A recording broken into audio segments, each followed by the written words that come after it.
அன்புக்குரியவர்களே, ஆண்டவர் இயேசு கிறிஸ்துவின் யூபிலி ஆண்டுக்கு ஆயத்தமாக இறைவேண்டல் 100 என்னும் விவிலிய தொடரில் விவிலியம் காட்டும் இறைவேண்டல் தொடர்பான பரிந்துரைகளை ஒவ்வொரு நாளும் உங்களோடு பகிர்ந்து வருகின்றேன். இந்த நாட்களில் என்னென்ன கருத்துக்களுக்காக நாம் மன்றாட வேண்டும் என்று விவிலியம் நமக்கு எடுத்துச் சொல்கிறது என்பதனை நான் பகிர்ந்து வருகிறேன். குணம் பெறுவதற்காக மன்றாடுங்கள், துன்பங்களை அகற்றுமாறு மன்றாடுங்கள், குற்றங்கள் மன்னிக்கப்பட மன்றாடுங்கள், நாட்டுக்காக மன்றாடுங்கள் என்று பல கருத்துக்கள். இன்று உங்கள் நகருக்காக மன்றாடுங்கள், உங்கள் ஊருக்காக மன்றாடுங்கள், உங்கள் மறை மாவட்டத்துக்காக மன்றாடுங்கள், உங்கள் பங்கிற்காக மன்றாடுங்கள். அதுவும் நம்முடைய கடமை. ஆகவே நாம் வாழ்கின்ற ஊர், நம்முடைய பங்கு, நம்முடைய மறை மாவட்டம், நம்முடைய நகர், அவற்றுக்காக நாம் மன்றாட வேண்டும்.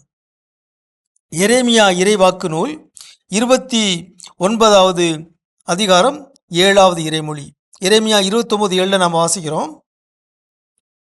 நாடு கடத்தப்பட்டோருக்கு எரேமியா எழுதிய மடல், அதான் தலைப்பு.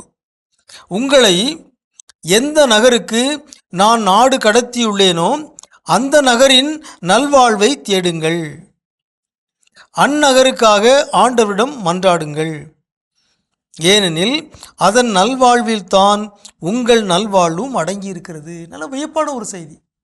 ஆகவே நாடு கடத்தப்பட்டவர்கள், பாபிலோனுக்கு சென்றவர்கள் அந்த நாட்டுக்காக மன்றாட வேண்டும். வேறொரு இடத்தில் நாம் பார்க்குறோம், பாருக்கு நூலில் நாம் பார்க்குறோம், நேபுக்கத்நேசருக்காக மன்றாடுங்கள் என்று சொல்லப்பட்டிருக்கிறது. ஆகவே நாடு கடத்தியவருக்காக மன்றாடுங்கள். எந்த நாட்டுக்கு நீங்கள் கடத்தப்பட்டிருக்கிறீர்களோ அந்த நாட்டுக்காக மன்றாடுங்கள், அந்த நகருக்காக மன்றாடுங்கள். அந்த காரணமும் சொல்லப்பட்டிருக்கிறது. ஏனெனில் அதன் நல்வாழ்வில் தான் உங்கள் நல்வாழ்வும் அடங்கி இருக்கிறது. ஆகவே நாம் எல்லாரும் நம்முடைய சொந்த ஊருக்காக மன்றாட வேண்டும். நாம் எந்த ஊரில் வாழ்கிறோமோ அந்த ஊருக்காக மன்றாட வேண்டும்.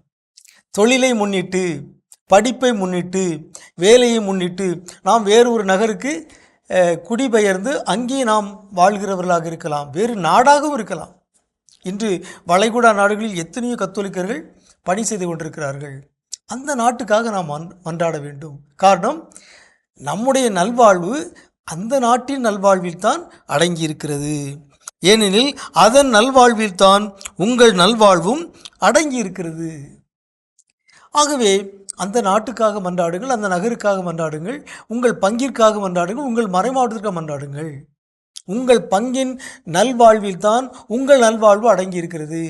உங்கள் மறை மாவட்டத்தின் முன்னேற்றத்தில் தான் உங்கள் முன்னேற்றம் அடங்கி இருக்கிறது.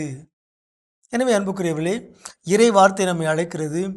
இந்த நாட்டுக்காக, இந்த நகருக்காக, எங்கே நாம் வாழ்கிறோமோ அந்த நகருக்காக நாம் இறைவேண்டல் செய்ய வேண்டும். உங்களுக்கு அமைதி உரித்தாகுக.